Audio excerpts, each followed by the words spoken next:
Après avoir vu que la partie entière est une réduction, une déformation suivant x, je vois la partie entière avec un décalage vers le haut, vers le bas.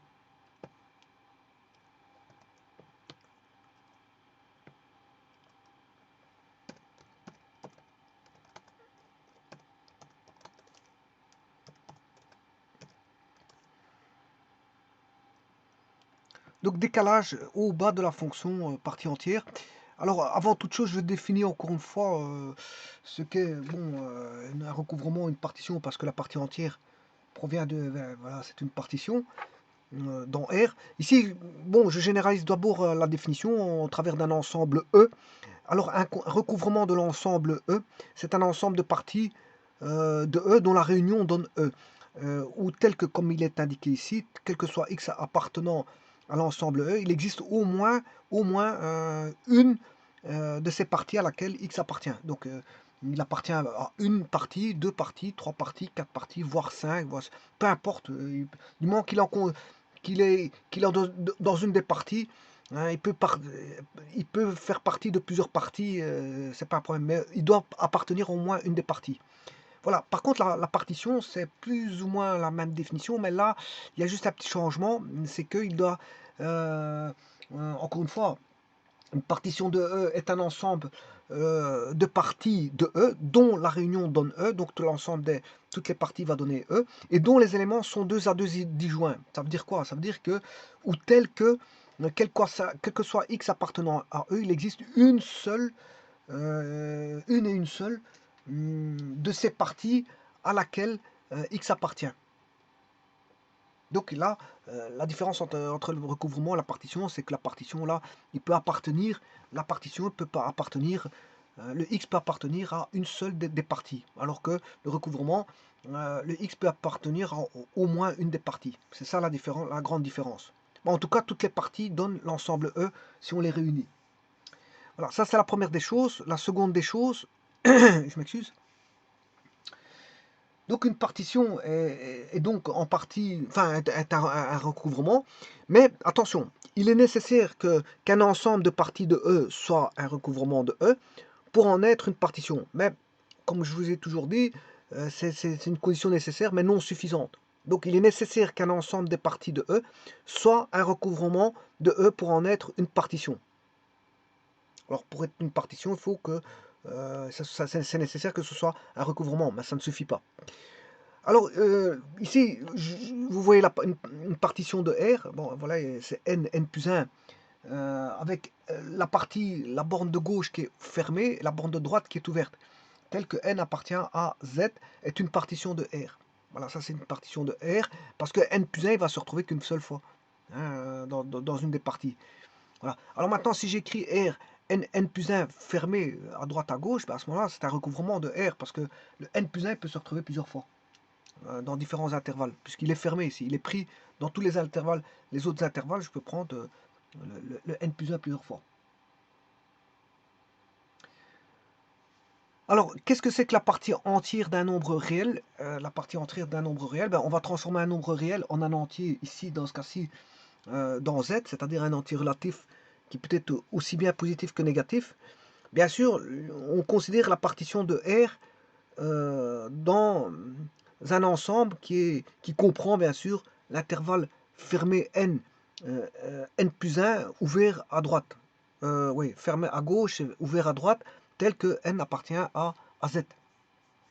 Donc vous voyez bien qu'il est fermé à gauche et il est ouvert à droite. Et là, on a bien une partie entière d'un nombre réel donné x. Donc c'est une transformation d'un nombre réel en un nombre entier par de la définition qui vient d'être donnée.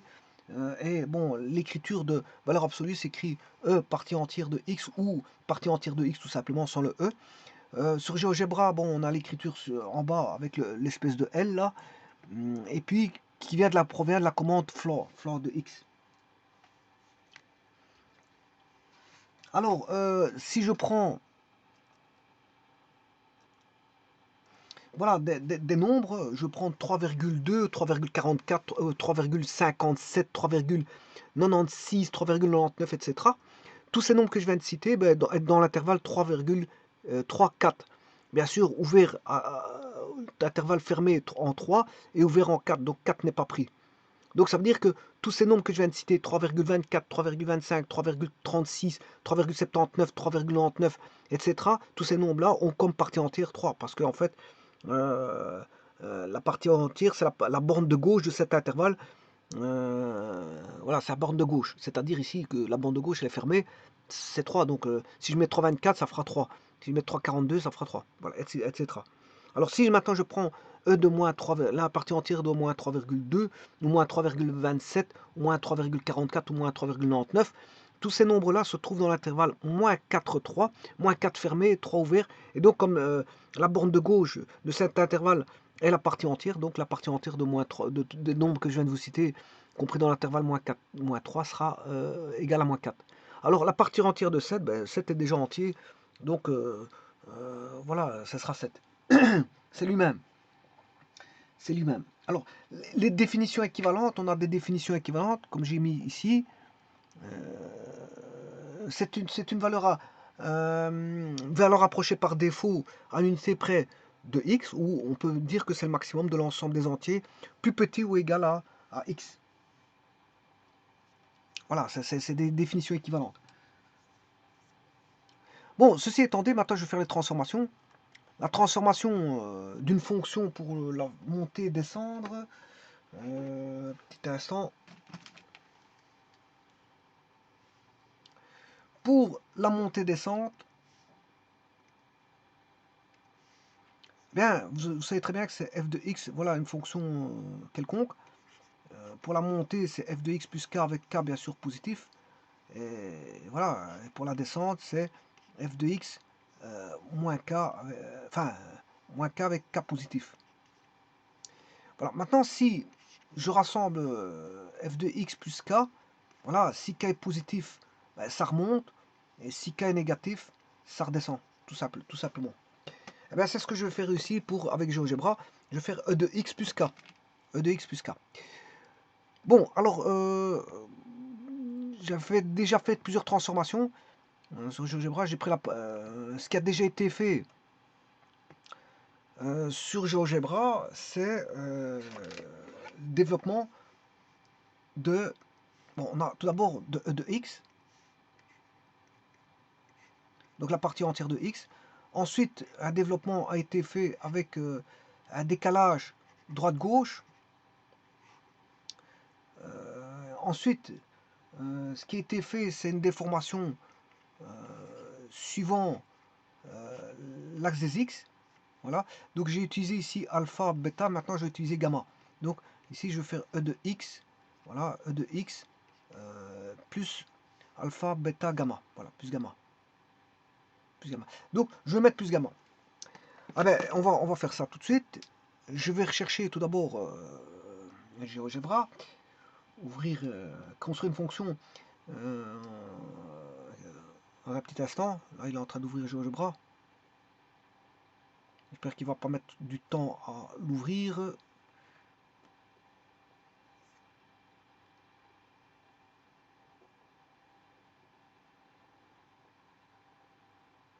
Donc, en fait, les transformations qui étaient faites, cette transformation, c'est la fonction en elle-même. Le tout, c'est de savoir mettre la séquence de points fermée et ouvert. Hein, c'est juste ça.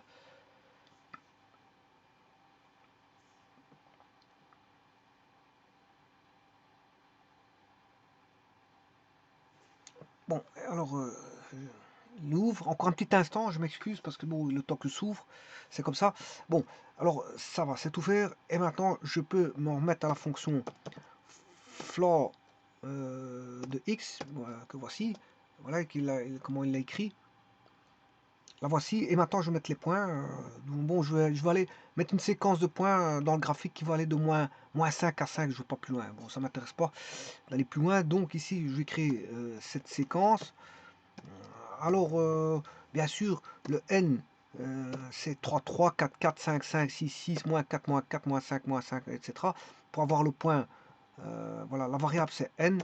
Et là, je veux m'arrêter au point, voilà, dans le graphique, de moins 5 à 5. J'ai pas besoin d'avoir des points au-delà de ça. Voilà, ça c'est les points. Vous voyez qui s'arrêtent de moins 5 à 5. J'ai pas besoin de plus.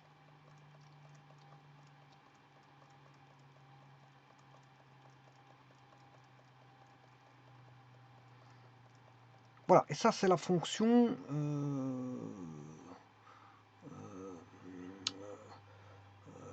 bon, ça c'est pour les points fermés. Enfin, les intervalles fermés, c'est pour les points fermés qui correspondent aux intervalles fermés. Maintenant, je vais mettre les points ouverts. Je vais faire juste une copie de celui-ci. Je vais faire la même chose. Je vais dupliquer. Et simplement, ici, c'est d'aller rechercher le n plus 1. Le x sera n plus 1, le y sera n. Voilà, et bien sûr, changer en un point les propriétés et aller rechercher un point rouge, le temps que ça s'ouvre. Style, on va prendre un point comme ceci, rond. Voilà, couleur rouge. Voilà, attention que j'aurais pu mettre n-1. Hein. Bon, voilà, n-1. Maintenant, il faut voir les derniers où ils vont s'arrêter, c'est juste ça. Voilà, si j'aurais pu changer, supposons que je change ceci, je vais mettre n plus 1 va redevenir n. Et là, je vais mettre n-1. Voilà, ça change pas. Enfin, il en manque un pour celui-là du dessus. Il y a juste un décalage. J'ai un décalage de points au niveau des rouges. Ouais, donc, le n, là, c'est pas... je peux pas faire ça. Donc, je dois laisser n plus 1, n.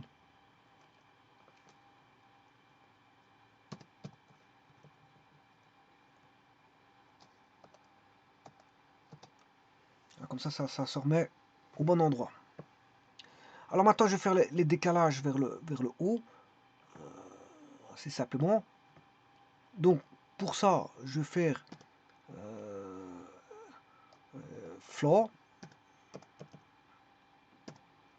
de, bien sûr, x. Et cette fois-ci, je vais mettre plus k.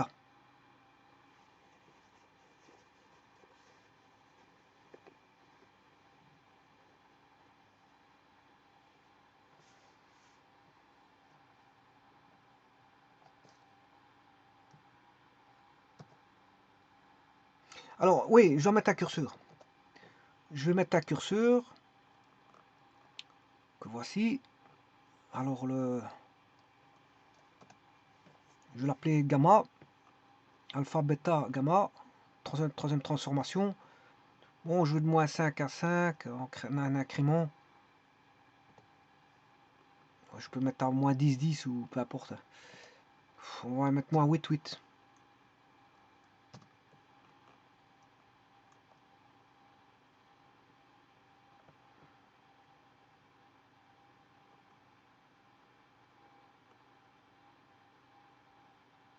La fonction, je ne l'ai pas mise. Alors, floor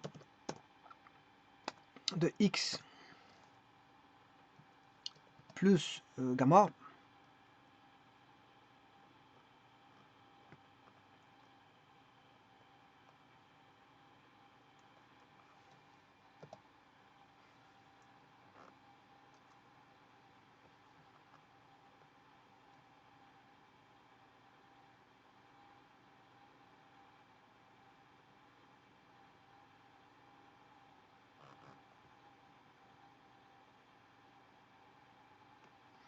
Maintenant, on va mettre la séquence de points. Je vais faire une copie ici. Alors, c'est les y qui veulent être additionnés de k. Dupliquer. Je vais juste additionner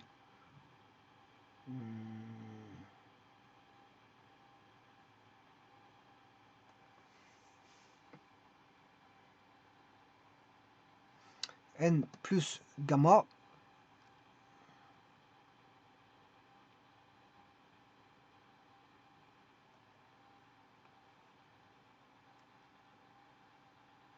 Alors, je vais mettre une seconde séquence. Je vais dupliquer celle-ci.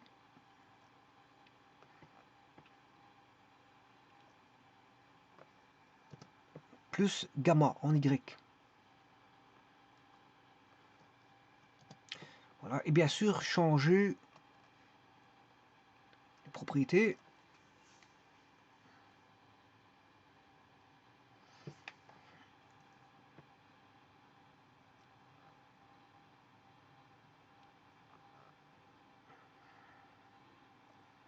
style, point, couleur rouge. Oui, attention, c'est pas un point, c'est pas le bon style. Le style, c'est celui-là, un point blanc.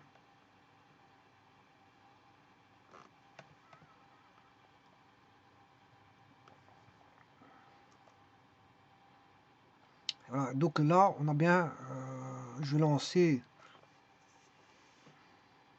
là il remonte, là il redescend.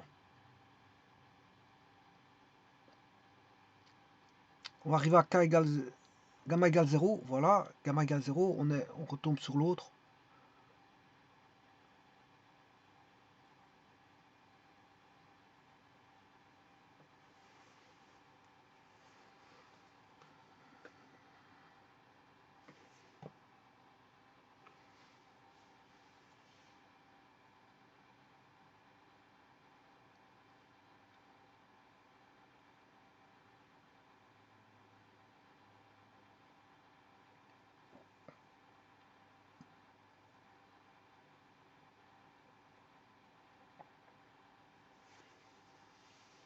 Je vous remercie.